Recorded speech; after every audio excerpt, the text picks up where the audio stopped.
국민공감 2022 경인적 일꾼의 시간입니다. 이번에는 신상진 국민의힘 성남시장 예비후보의 출마의 변 들어보겠습니다. 어서 오십시오. 예, 안녕하세요. 신상진입니다. 사선 의원의 지자체장 출마로 화제가 되고 있습니다. 내가 왜 성남시장이 되어야 하는지 출사표 카메라 보고 말씀해 주시겠어요? 예, 안녕하십니까. 예, 신상진입니다. 예, 저는 성남시 중원구에서 사선 국회의원을 했었습니다. 수도권에서 저희 국민의힘 입장에서 제일 어려운 지역이라고 하죠. 사선하는 동안에 성남 지역의 발전에 많은 노력을 했습니다. 그리고 84년도에 성남에 들어가서 28살 청년부터 쭉 살아왔고요. 그 지역에 대한 애정이 굉장히 많은 사람입니다. 그런데 작년부터 성남시 대장동 특혜 비리 사건 비롯해서 우리 성남 FC 특혜 비리해서 많은 문제들이 이재명 시장 재직 시절에 나온 바가 있습니다. 예, 그러한 오명을 뒤집어쓴 우리 성남시가 이 공정과 상식이 바로서는 윤석열 새 정부가 바라는 그런 우리 가치를 우리 성남시에서 구현하지 않으면 안 되겠다. 그렇기 위해서는 경험이 있고 또 그동안 살아온 강단이 있고 정직하고 깨끗하게 자기가 흠이 없어야 잘못된 걸 뜯어 고치고 수술을 할 수가 있습니다. 제가 그래서 성남 시장을 도지사나 여러 가지 제안들도 있고 추천도 있었지만 제가 성남시장을 해서 100만 도시 성남을 멋지고 또 공정과 상식이 살아나는 그러한 훌륭한 명품 도시로 만들고 싶어서 출마를 하게 됐습니다. 잘 봐주십시오. 네. 오랫동안 험지에서 사선의 국회의원 그 부분 강조하셨고 아까 그 자료 화면에 저희가 같이 나갔습니다만 출마 선언 모습이 타 후보들과는 좀 달랐습니다. 첫 번째 질문이니까 가벼운 질문 좀 드려보면 청바지 차림에 야외에서 진행하셨습니다. 어떤 의도로 판교에서 하셨죠? 예, 판교 유스페이스라고 젊은 우리 직장인들이 많이 모이는 곳인데요. 거기서 점심 무렵에 우리 판교 하면은 우리 대한민국의 4차 산업혁명의 선도도시 또 미국의 실리콘밸리를 따라갈 수 있는 우리 대한민국의 저력을 보여주는 그러한 지역으로 우리 손꼽힙니다. 거기서 제가 청년과 함께 호흡하고 우리 미래 우리 산업을 더욱 성장시키는 성남시장으로서는 판교를 중시 여겨야 된다. 그렇게 해서 청년과 함께하는 성남시를 만들어가는 그런 바람에서 성남 판교에서 출마 선언을 하게 됐습니다. 네. 이번에는 바로 공약으로 들어가겠습니다. 지금 아직까지는 좀 쉬운 질문인데 어려운 질문일 수 있는데 비전 중에 하나가 첫 번째 비전이 재개발 재건축을 강조하고 있습니다. 아무래도 성남 생각하면 분당 신도시, 일기 신도시 때문에 이 말씀하시는 거고 빌라 단지의 종환원이라는 표현도 쓰셨는데요. 빌라 단지도 있죠. 예, 많이 있습니다. 분당에. 근데 이 성남 이제 분당도 일기 신도시로서 30년이 되다 보니까 이제 주택이 노후화돼서 재건축을 원하는 주민들이 이제 많습니다.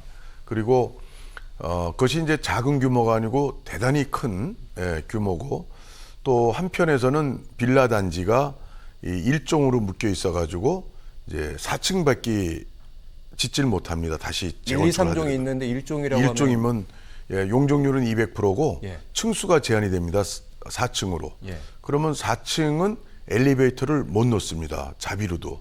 그러니까 5층 이상이어야만 주택에 엘리베이터 놓을 수 있는데 이건 연세 드신 분이나 몸이 안 좋은 분들은 빌라에 살 수가 없습니다. 그래서 이 종환원이라고 그러죠. 그래서 2종으로 이제 환원시키는 이제 그런 것에 대한 주민 욕구가 굉장히 많습니다. 이 분당이 아파트만의 도시가 아니라 빌라 단지도 굉장히 많은데 거기에서 오는 그 주민들의 바람을 실현하기 위해서는 굉장히 이제 국토부 또 경기도와도 협의하고 또 해결할 수 있는 그런 경험이 좀 많이 있는 시장이어야 주민의 그런 어려운 재건축 또 종환원 문제를 해결할 수 있고 또 이제 본시가지가 있습니다. 원래 예전에 70년도에 청계천 일대에서 철거민들이 이주해서 사신 이제 거기가 주거 환경이 이루 말할 수 없이 어려운데 제가 2016년 1월 8일 날 국회 본회의가 통과된 도정법, 도시 및 주거환경정비법 그 개정안을 제가 대표 발의한 내용이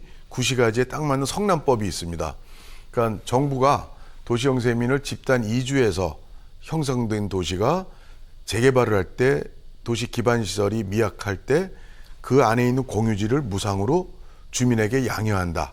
이 법이 이제 통과됐었는데 그래서 주민 부담이 시유지들이 자기 주민 소유가 되니까 굉장히 이제 부담을 완화시킨. 그러니까 본시가지는 아주 주민들이 어려운 분들이 많기 때문에 또 재정 착률이 15%밖에 안 돼요. 그러면 이거는 결국 재개발이 누구를 위한 재개발이라는 얘기가 나오고, 그래서 주민 부담을 경감시키는 재개발 재건축이 돼야 된다. 그런 측면에서 그런 입법 활동이라든가 중앙정부와의 협력, 또 제도 개선 문제에 대해서는 좀 경험이 많은 그런 중앙정치와 끊임없이 협조를 끌어낼 수 있는 성남의 100만 도시 시장이 필요하다, 이렇게 생각을 해서 예. 재건축 재개발 종하는 문제들 제가 많은 경험으로 잘 할 수 있지 않을까, 이렇게 생각을 감히 해봅니다.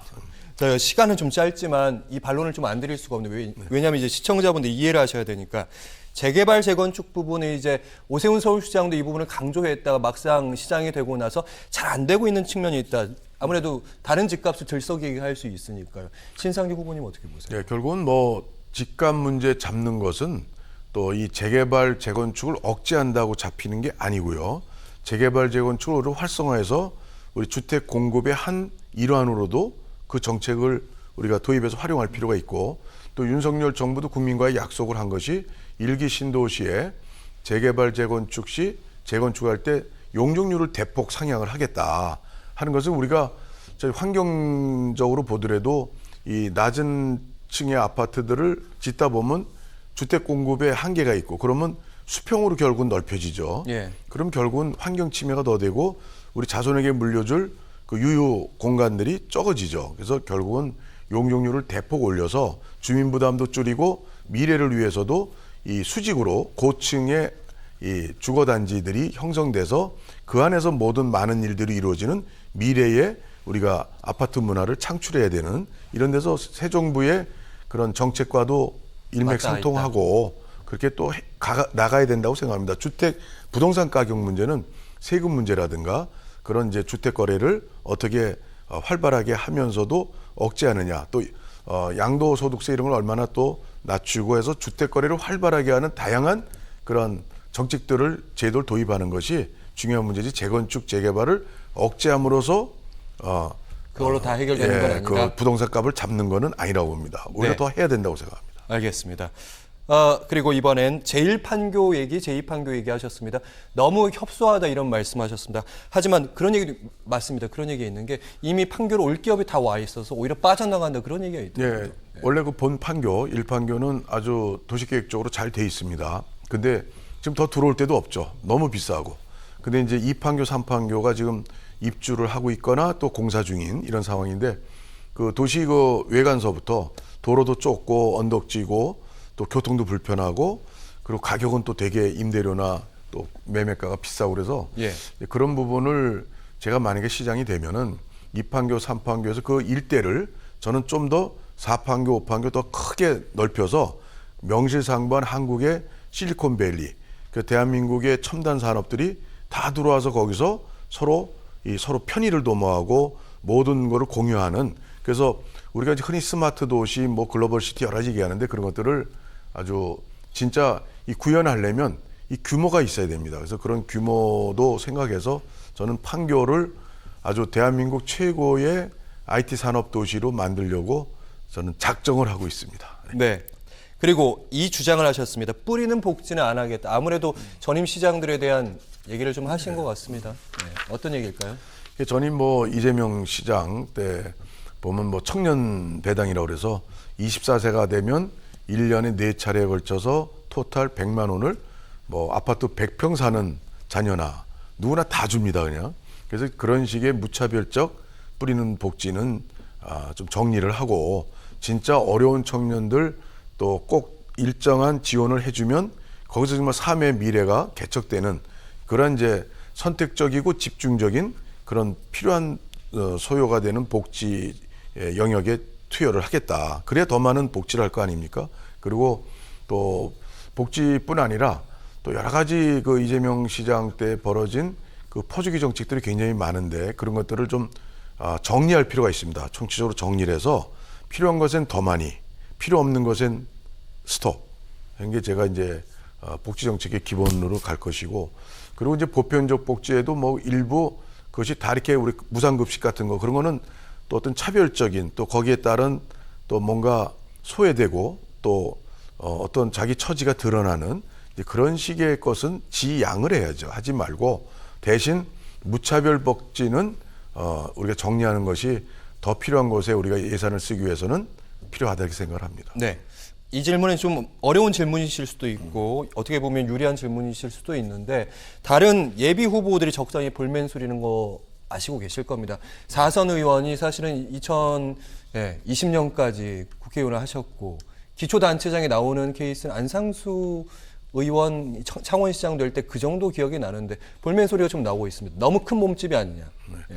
사실 크고 작은 거는 일의 그 본질에 우리가 더 주목을 해야 된다고 생각합니다. 규모의 문제가 아니라 저는 이제 아까 말씀드렸듯이 성남에 84년도 28살에 들어와서 골목골목 애정이 굉장히 많은 제2의 고향입니다. 이 고향이 이렇게 아주 많이 망가졌습니다. 지금 아수라에 나오는 안남 도시처럼 부정부패가 아주 만연하고 12년의 민주당 정부에서 한 정당이 오랫동안 시정 집권을 하다 보니까 이 공직사회나 뭐나 전부 다 이 물이 고이면 썩는다고 많은 문제들을 안고 있습니다. 이제 이런 문제들을 해결하고 또 아까 말씀드린 재건축, 재개발, 종환원 이 간단치 않은 문제입니다. 이게 대규모 이 신도시에서 그것들을 순차적으로 잘 이게 해내는 것은 굉장히 법적, 제도적, 국가 중앙정부의 협조도 끌어낼 수 있어야 되고 그래서 또 저희가 이 팔도의 우리 고향을 둔 분들이 다 모여 있는 도시고 또 원도심과 분당의 그런 차별적인 문제, 또 판교를 세계 최고의 글로벌 IT 도시로 만들어 나가야 되는 숙제 이런 것들이 결코 녹록지가 않습니다. 그러니까 국회 생활을 한 번도 안 했거나 또 입법 활동이라든가 이 제도 개선이 어떻게 이루어지는지 이런 데에서 실제 그 현장에서 뛰어보지 않은 사람, 또 중앙정부의 또 국회 협력을 기초지자체장이 끌어낸다는 게 쉽지가 않습니다. 사실 예. 잘 만나주지도 않아요.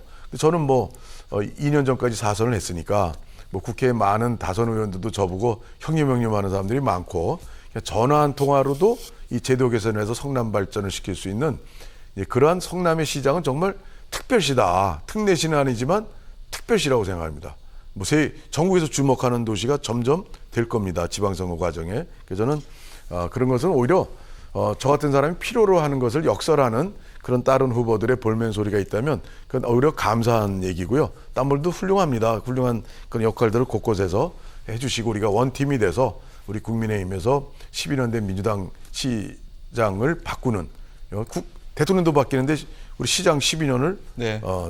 성남도 정권 교체해야 된다고 생각합니다. 네. 마지막 질문 유권자에게 하고 싶은 말씀이었는데 그 질문에 대한 답변도 하신 걸로 가름하겠습니다. 신상진 국민의힘 성남시장 예비후보와 함께했습니다. 고맙습니다. 예, 감사합니다.